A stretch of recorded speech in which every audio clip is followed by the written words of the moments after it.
నమస్కారం. Welcome to our YouTube channel అనగనగా ఓ కథ. మంచి కథలు వినడానికి మా ఛానల్ని తప్పకుండా సబ్స్క్రైబ్ చేయండి. అలాగే మీ ఫ్రెండ్స్ అండ్ ఫ్యామిలీకి షేర్ చేయండి.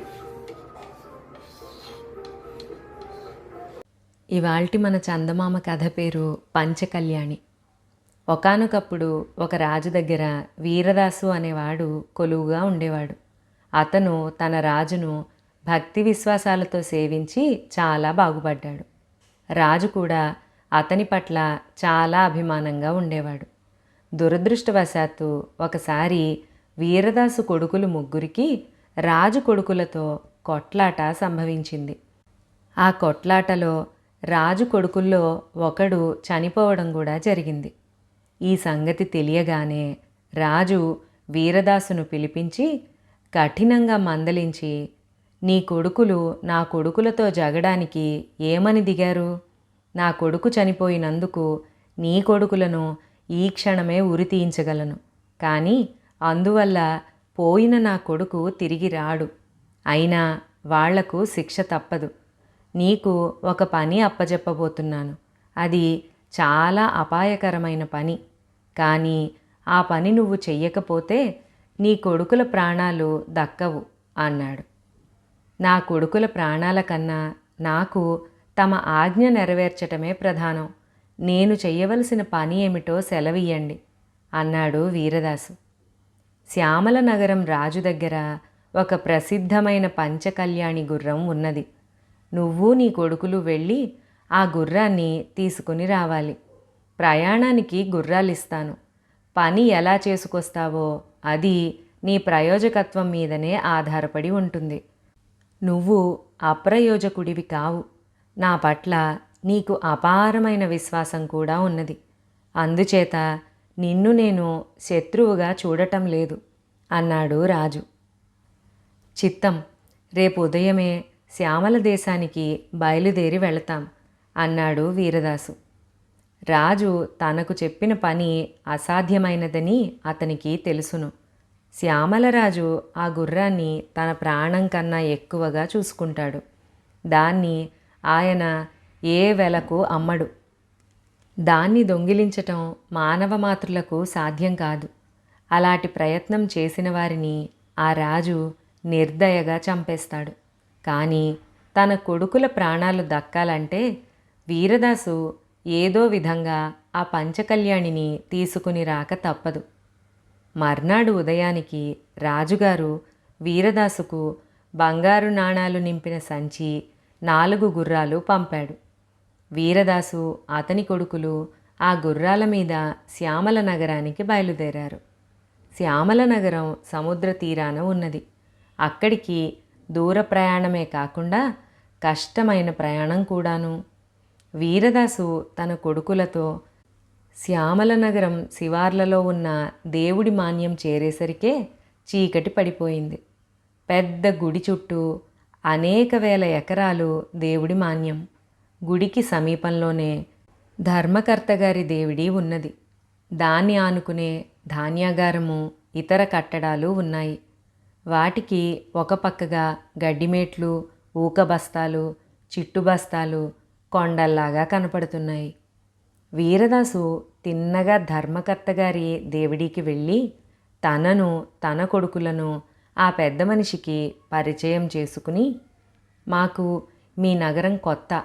మేము ఒక రాచకార్యం మీద బయలుదేరి వచ్చాం. ఇప్పుడే చీకటి పడిపోయింది. అందుచేత ఈ రాత్రికి మా భోజన సదుపాయాలు, పడక మీరు ఏర్పాటు చేసినట్టయితే మీ రుణం ఉంచుకోం అని చెప్పాడు. ధర్మకర్త వీరదాసు చేత ఉన్న బరువైన సంచికేసి చూసి అందులో ఉన్నది బంగారమని గ్రహించి అతిథులు ఎంతటి మర్యాదకైనా తగుదురని తెలుసుకుని, మీరు అంతగా చెప్పాలా? చాలా దూరం నుంచి వచ్చారు. ఈ రాత్రికి మీకు కావలసిన విధంగా జరుపుతాను. మీలాంటి అతిథులు బహు అరుదుగా వస్తారు అన్నాడు. వీరదాసు కొడుకులు సుఖంగా స్నానాలు చేసి షడ్రసోపేతంగా భోజనాలు చేశారు. కొడుకులను వెళ్ళి పడుకోమని పంపేసి వీరదాసు ధర్మకర్తతో రహస్యంగా తాము వచ్చిన పని దానికి ముందు నడిచిన కథ ఏదీ దాచకుండా అంతా చెప్పేసి సలహా అడిగాడు. వాళ్ళు పంచకళ్యాణిని తీసుకుపోవడానికి వచ్చారని తెలియగానే ధర్మకర్త నిర్ఘాంతపోయాడు. ఆయన వీరదాసుతో, అయ్యా, మీరు వృధాగా శ్రమపడుతున్నారు. మీరు తలపెట్టిన కార్యం జరిగేది కాదు. తెల్లవారుతూనే మీరు తిరిగి వెళ్ళిపోవచ్చును. మా రాజుగారు ఆ గుర్రాన్ని మీకు అమ్మరు. దాన్ని దొంగిలించటం కూడా మానవ మాతృల తరం కాదు. తెలియక ఎవరైనా అలాంటి ప్రయత్నం చేసినా వారి ప్రాణాలు దక్కవు. నిజం చెబుతున్నాను అన్నాడు. ఆ మాటలకు వీరదాసు దీర్ఘంగా నిట్టూర్చి, ప్రాణాపాయం గురించి ఆలోచించే స్థితిలో లేము బాబుగారు. పంచకళ్యాణిని తీసుకుపోకపోతే అక్కడ మా రాజుగారు చంపేస్తారు. కాకపోతే మానవయత్నం లేకుండా చావటం మాకిష్టం లేదు. అందుచేత ప్రాణాలు పోయినా సరే పంచకళ్యాణిని తస్కరించటానికే ప్రయత్నిస్తాం. మా రాజుగారి సేవలో చచ్చామన్న కీర్తైనా ఉంటుంది. రాజద్రోహులు అనిపించుకుని చచ్చేదానికన్నా ఇది మేలు. పోతే మాకు మీరు ఒక్క సహాయం చెయ్యవచ్చు. మమ్మల్ని ఎలాగైనా సరే రాజుగారి అశ్వశాలలో ప్రవేశపెట్టే మార్గం చూడండి. ఈ సంచిలోని బంగారమంతా మీకిచ్చుకుంటాను. అశ్వశాలలో ప్రవేశించాక మా పాటలు మేం పడతాం అన్నాడు. ధర్మకర్త చాలాసేపు ఆలోచించి, ఈ రాత్రికే మిమ్మల్ని రాజుగారి అశ్వశాలలో ప్రవేశపెట్టగలను. రాజుగారి గుర్రాల కోసం చిట్టు పొట్టు బస్తాల్లోకి ఎక్కిస్తున్నారు నా మనుషులు. ఆ బస్తాలలో పెట్టి మిమ్మల్ని కూడా పంపవచ్చు. కానీ మీరు ఆ అశ్వశాల నుంచి ప్రాణాలతో బయటపడరు. మీ చావుకు నేను కారకుణ్ణవుతానే అని విచారిస్తున్నాను అన్నాడు. బాబుగారు, మమ్మల్ని ఆత్మహత్య చేసుకుంటున్న వాళ్లలాగా జమకట్టండి. మమ్మల్ని పొట్టు బస్తాల్లో పంపారంటే మీకు పాపం రాదు సరికదా, పుణ్యమే వస్తుంది. మా మాట తీసేయకండి అంటూ వీరదాసు ప్రాధేయపడ్డాడు. ధర్మకర్త వాళ్ళు నలుగురిని తానే స్వయంగా గోతాలలో పెట్టి వాటిని చిట్టుతో నింపి మూతులు కట్టి తన నౌకర్లను పిలిచి వాటిని కూడా బళ్ళ మీదికెత్తించాడు. ఆయన వీరదాసుతో బంగారం ఉన్న సంచిని తన వద్దనే రహస్యంగా ఉంచుతానని, వీరదాసు తిరిగి వచ్చేటప్పుడు తప్పక తీసుకుపోవాలని అన్నాడు. దాణాబస్తాలు శ్యామల నగరంలోని అశ్వశాలలోకి చేరేసరికి అర్ధరాత్రి అయ్యింది. అశ్వశాల వాళ్ళు బస్తాలన్నిటినీ ఒక పక్కగా వేసి వెంటనే నిద్రపోయారు. అంతా సద్దు మణగగానే వీరదాసు కొడుకులు గోతాలు చించుకుని బయటకి వచ్చి ఏ మాత్రమూ అలికిడి చెయ్యకుండా పంచకళ్యాణి కట్టి ఉన్న కొట్టం గురించి వెతికి పట్టుకున్నారు.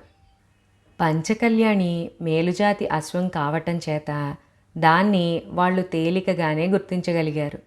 అది కూడా కొత్త వాళ్లను చూడగానే ఉద్రేకం చెంది కళ్ళు పెద్దవి చేసి చిన్నగా వణకసాగింది.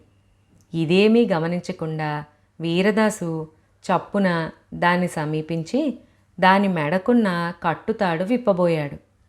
అతని చెయ్యి తగలగానే గుర్రం గట్టిగా సకిలిస్తూ కాళ్ళు జాడించి వీరదాసును, ఆయనకు సహాయం వచ్చిన ఆయన కొడుకులను తన్నబోయింది.